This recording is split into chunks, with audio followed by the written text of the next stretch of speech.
Bueno, vamos a hablar sobre lo que está pasando con la hidrovía Paraná-Paraguay y con la Marina Mercante. ¿Por qué? Porque está habiendo cambios, evidentemente, en el marco de este proceso de desregulación llevado adelante por el gobierno de Javier Milei.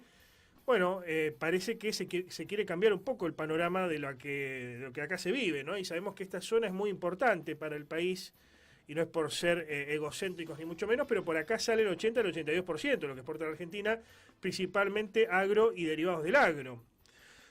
Bueno, vamos a hablar al respecto para que nos ilustre más sobre qué está pasando con la hidrovía, qué está pasando con la marina mercante, si podemos dejar de tener o no marina mercante, porque algunos dicen que no vamos a tener más marina mercante.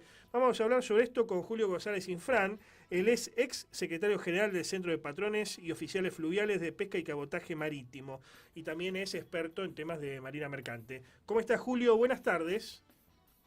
¿Qué tal? Buenas tardes, ¿cómo te va? Buenas tardes a todo tu público. Bien, gracias por atendernos. Bueno, ¿quiere terminar efectivamente Milei con la marina mercante o es un rumor que se está apareciendo por el ámbito de los trabajadores, el ámbito sindical?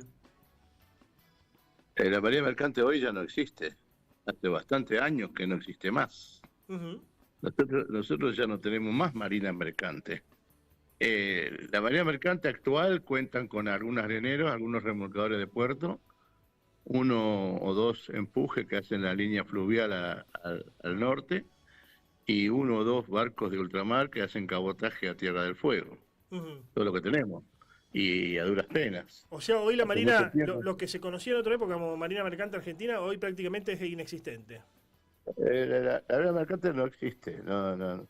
En realidad la lucha es recuperarlas, volver a implementar el desarrollo naviero en la Argentina. Esa es la lucha verdadera. Y la pregunta es, ¿por qué, por ejemplo, nosotros no tenemos marina mercante y Paraguay tiene la flota fluvial más grande de Latinoamérica y la tercera mundial? Ujú. ¿Cuál es la diferencia? ¿Por qué Bolivia tiene la segunda flota fluvial de Latinoamérica en la región? ¿Y por qué ellos pueden tener flota fluvial y nosotros no tenemos, que tenemos la carga, no tenemos la bodega? Oye, y además ¿Qué pasa? déjame completarte algo. ¿Cómo puede ser que Paraguay, no teniendo puertos, es uno de los principales exportadores de soja del mundo? ¿Cómo se explica eso? Y claro, porque ellos tienen puertos y sus puertos funcionan y sacan la carga por la hidrovía. Claro. Y el trasvase a los barcos de ultramar, el traspaso de esa carga a los barcos de ultramar se hace justamente ahí en la zona de Rosario, la Ujú. zona de Timbú, en todos esos lugares. Hay una intensa actividad de barcazas que transbordan carga a los barcos de ultramar. Claro. Pero ninguna de esas es de bandera argentina, ni siquiera los remolcadores de puerto son argentinos. Cuando uno habla con gente del ámbito marítimo, principalmente empresarios, le pregunta por esta situación, te dice, y bueno, es que lo que pasa es que los convenios colectivos a la Argentina son altos, el costo laboral, como ellos se refieren, es alto, entonces por ende muchos terminan yéndose a Paraguay y saca la producción con bandera paraguaya. ¿Esto es así? Bueno, ¿Hay algo de eso, verdad? ¿Es mentira? eso en parte puede ser así, en parte. No es la verdadera justificación, porque todo ese tipo de cosas se puede modificar si hay acuerdos para ingresar buques a la bodega, ingresar bodegas a la Argentina. Ujú. Cuando yo estuve y tuvimos que hacer un acuerdo con Macri después de mucha discusión y logramos traer 9 remolcadores de puerto para trabajar en Argentina con bandera argentina.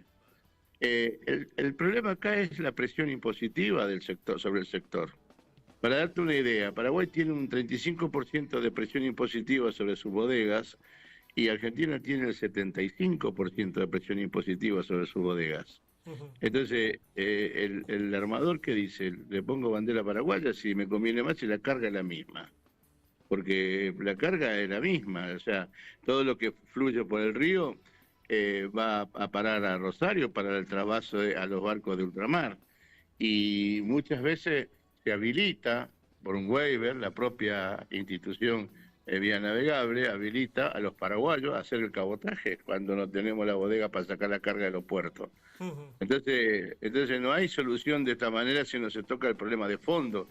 no es simplemente la cuestión laboral. Es cierto que hay que modificar los convenios colectivos de trabajo, hay que adaptarse a la nueva realidad y tratar de que eso sea para sumar más buques a la bandera. Pero si se modificara solamente los convenios colectivos, no tendríamos ninguna solución porque el barco sigue siendo muy caro cuando le ponemos la bandera.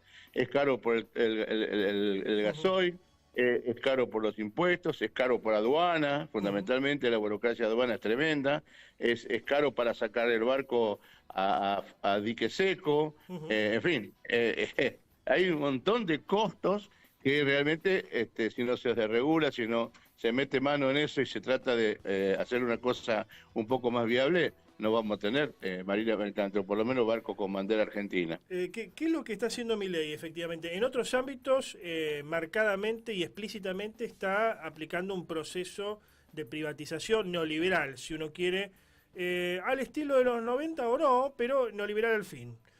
Ahora, en el ámbito de lo marítimo, en el ámbito de la hidrovía, ¿qué es lo que está haciendo Milei? ¿Acá es liberal o matiza un poco ese pensamiento respecto a lo que vos ves a la práctica, al día a día? Hay que entender el problema de lo que cuando hablamos de liberal o no. La discusión de fondo en la hidrovía en estos últimos años siempre fue si la debe administrar el Estado, dragar el Estado, poner draga del Estado y que el Estado cobre los peajes, en todo caso, que fue lo que hizo el gobierno anterior, que manoteó la caja del peaje y quiso administrarlo ellos, subcontratando a la misma empresa que antes estaba trabajando en forma independiente del Estado. Y la otra discusión es si nosotros vamos a concesionar al sector privado el servicio de dragado y balizamiento, porque lo que se discute en la hidrovía, ¿qué es? Es el mantenimiento de las profundidades para que los barcos puedan entrar y sacar la mayor cantidad de carga cuando hacen las exportaciones. Claro. La discusión de la hidrovía es el dragado y el balizamiento. ¿Quién se hace cargo del mantenimiento de toda la hidrovía manteniendo una profundidad suficiente como para que pueda ser abastecida con los barcos que entran, que los puertos puedan cargar los barcos y los barcos naveguen sin peligro de varadura o con el peligro o teniendo que reducir su cantidad de carga porque el calado no le da en los distintos pasos que tiene el río Paraná. ¿Vos sabés la que discusión de fondo es esa. Es esa. Vos sabés que he hablado varias veces durante este gobierno, pero también en gobiernos, gobiernos anteriores, más nacionales y populares, o peronistas, como uno lo quiera ver, con referente del ámbito sindical y también con referente del ámbito empresario, y todos coincidían en que no podemos hacer el dragado los argentinos porque no nos da el cuero, básicamente. No, bueno, no, eso no se puede hacer, es algo muy alocado, es imposible pensar hoy eso, y sí o sí hay que concesionarlo y generalmente se termina en Jan de Null, ¿no? Que esta empresa de los Países Bajos. Bueno, Jan de Null perdóname, Jan de Null es un oferente más en una licitación. Sí. Pero a ver, ¿nos da el cuero? Escuchame, sí. Jan de Null es ¿cómo comenzó esta historia? El primero que se desarrolló esto fue Carlos Menem, el presidente Menem, que fue el que llamó a licitación pública y concesionó la hidrovía que funcionó durante casi 15 años en forma normal y mejorando cada vez más. Yo viví toda esa época, claro. Y cada vez los barcos eran más grandes y había mayor capacidad de carga y de transporte, etcétera, etcétera. Después, cuando vino el gobierno de Cristina, comenzó a cambiar todo, porque todos le pusieron el ojo a la caja de la recaudación del peaje. Hasta ese momento el Estado no había hecho una sola inversión. El Estado había invertido muy poco porque la inversión que hacían las empresas privadas se recuperaba con el peaje. Como pasa con las rutas, el que usa la ruta paga el servicio de mantenimiento. Y esto es un poco el tema de la concesión a la empresa privada. Y la verdad que nosotros, cierto, nosotros no podemos asumir semejante responsabilidad, porque nosotros no tenemos ni draga, ya hemos borrado todo, vía navegable no tiene más nada, ni siquiera galpones donde guardar la herramienta. Hay que armar una empresa nueva de 0 kilómetros para poder que el Estado quiera o pretenda administrar un servicio de esta característica con un agravante importante. La hidrovía no es argentina. Porque todo habla, dice, no, porque las vías navegables argentinas, no es así. La hidrovía Es un acuerdo internacional que se hizo con 5 países que todavía está vigente y que son los países que de alguna manera deciden políticamente y administrativamente sobre las cosas de la hidrovía. Entonces, en realidad hay una comisión de intereses marítimos, una comisión de hidrovía, hay una comisión formada que se reúne todos los años para discutir las distintas problemáticas que surgen de esa hidrovía, porque la hidrovía es un acuerdo político con 5 países. Y nosotros cuando hicimos ese acuerdo, permitimos la libre navegación en los ríos. Hay que entender esto, hay un acuerdo internacional. Y bajo ese marco de cosas que Argentina licita y concesiona parte de la hidrovía, por lo menos en la parte que está sobre su territorio, que es hasta confluencia. De ahí en más, seguramente estas concesiones que se puedan hacer o los dragados que se puedan hacer por concesiones se van a tener que hacer en forma bilateral con Paraguay, por ejemplo, o con Bolivia, porque son los otros países que intervienen en esta hidrovía. Bien. Entonces, nosotros no podemos encarar esto desde el punto de vista de una empresa del Estado porque no tenemos la estructura ni la economía suficiente, en primer lugar. Por lo tanto, corresponde hacer una licitación pública, internacional, para que las empresas privadas coticen y hagan sus ofertas para poder trabajar en esta hidrovía.